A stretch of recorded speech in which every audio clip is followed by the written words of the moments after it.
My name is Myra Van Alstyne.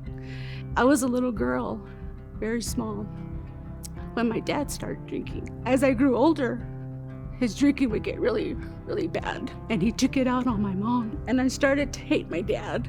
I even wrote a letter to him, told him I wish he was never my dad. This one time, I was in my teens, came home from school.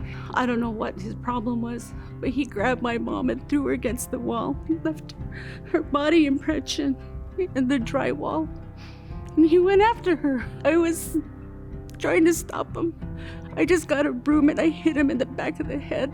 He turned around and he grabbed me and threw me against the doorpost. But I got up and ran.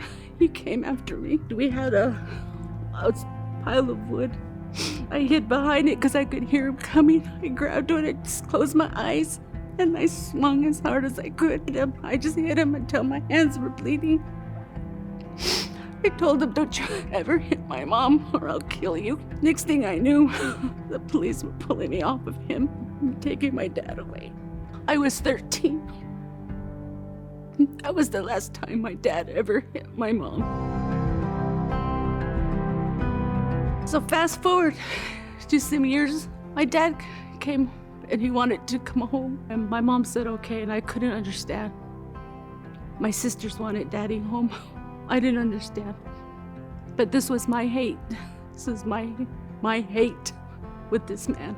I said, "If you could come home," I said, "You gotta stop drinking." He goes, "I promise you." He goes, "I returned back to the Lord," and I'm like, "I don't believe you." Months went by. My dad was home. He got a job. He came to church with us.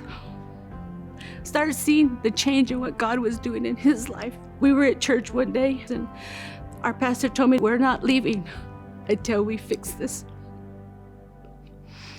So he had us sit at the altar at the front of the church.